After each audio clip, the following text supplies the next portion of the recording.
বন্ধুরা, সামনেই আসতে চলেছে অন্নপূর্ণা পূজা। আজকের ভিডিওতে আমরা জেনে নেব মা অন্নপূর্ণার মাহাত্ম্যর বিষয়ে। কেন মা অন্নপূর্ণা মহাদেবকে ভিক্ষা দিয়েছিলেন। তার আগে জেনে নেব 2025 সালে কবে হতে চলেছে অন্নপূর্ণা পূজা, বলিদান এবং সন্ধি পূজার সময়সূচি।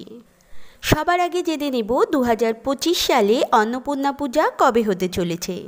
2025 সালে অন্নপূর্ণা পূজা হতে চলেছে 5ই এপ্রিল শনিবার, বাংলা 1431 সালে 22শে চৈত্র।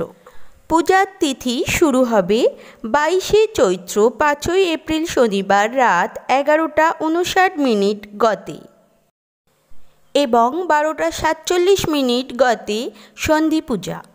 বলিদানের সময় 12:23 গতে।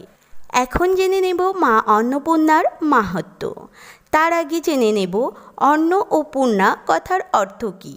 অন্ন কথার অর্থ ধান এবং পূর্ণা কথার অর্থ পূর্ণ, অর্থাৎ যিনি অন্নদাত্রী শক্তির অপর রূপে বিরাজিত দেবী অন্নপূর্ণা। মা অন্নপূর্ণার এক হাতে থাকে অন্নপাত্র এবং অপর হাতে থাকে হাতা বা চামচ। চৈত্র মাসে শুক্লাপক্ষে কাশীতে দেবী অন্নপূর্ণা আবির্ভূত হয়েছিলেন। তাই চৈত্র শুক্লা অষ্টমী তিথিতে দেবী অন্নপূর্ণার পূজা করা হয়। পুরাণে নানান কাহিনী আছে দেবী অন্নপূর্ণাকে নিয়ে। ভরতচন্দ্র দেবী অন্নপূর্ণার মাহাত্ম্য বর্ণনা করে অন্নদামঙ্গল কাব্য রচনা করেছিলেন। কাশীখণ্ড দেবী ভগবতী মার্কিন পুরাণেও মা অন্নপূর্ণার মাহাত্ম্য লেখা আছে। তো চলুন বন্ধুরা, মা অন্নপূর্ণা দেবীর মাহাত্ম্য বিস্তারিত জেনে নেওয়া যাক। দেবাদিদেব মহাদেব যোগীরাজ হলেও আদতে ছিলেন ভিক্ষু। বিয়ের পর কৈলাসে শিব ও পার্বতী সুখে দাম্পত্য জীবন কাটাচ্ছিলেন। যেহেতু মহাদেব ভিক্ষা করে বেড়াতেন, কোনো রোজগার না থাকায় কিছুদিন পরই শুরু হতো তাদের মধ্যে কলহ। রোজ রোজ এমন কলহের জেরে পার্বতী মহাদেবকে ছেড়ে চলে গেলেন বাপের বাড়ি। পার্বতীর মুখে সব কথা শোনার পরে জয়া ও বিজয়া পরামর্শ দিলেন ভিক্ষুক শিবকে জব্দ করতে হবে। সে মতো দেবী পার্বতী জগতের সমস্ত অন্ন হরণ করলেন। শিব তখন কোথাও ভিক্ষা না পাওয়ায় খিদের চোটে নাকাল হয়ে পড়লেন। শেষে ব্যর্থ হয়ে লক্ষ্মীর পরামর্শ নিতে কাশীতে এলেন শিব, আর সেখানে এসেই তিনি সমস্ত কিছু বুঝতে পারলেন।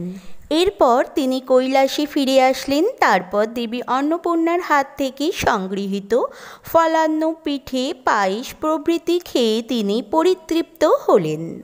তখন স্বয়ং মহাদেবের উদ্যোগে দেবীর মাহাত্ম্য বৃদ্ধিতে প্রতিষ্ঠিত হল দেবী অন্নপূর্ণার মন্দির। আর এইভাবেই কাশীতে চৈত্র শুক্লা অষ্টমী তিথিতে শুরু হয় দেবী অন্নপূর্ণার পূজা। প্রতি বছর কাশীতে এই দিনে জাঁকজমক সহকারে পূজা করা হয়ে থাকে। মনে করা হয় যে পরিবারে দেবী অন্নপূর্ণার পূজা করা হয় সেখানে কোনোদিনও অন্নের অভাব হয় না। এরই সাথে এই প্রার্থনা করি মা অন্নপূর্ণার আশীর্বাদ যেন আপনাদের প্রত্যেকটি পরিবারের ওপরে থাকে। বন্ধুরা, এই ছিল মা অন্নপূর্ণার মাহাত্ম্য। যদি ভিডিওটি আপনাদের ভালো লাগে একটি লাইক ও বন্ধুদের মাঝে শেয়ার করবেন। আপনি যদি আমার চ্যানেলে নতুন হন চ্যানেলটিকে সাবস্ক্রাইব করে রাখবেন এই রিলেটেড ভিডিও পাওয়ার জন্য। ধন্যবাদ।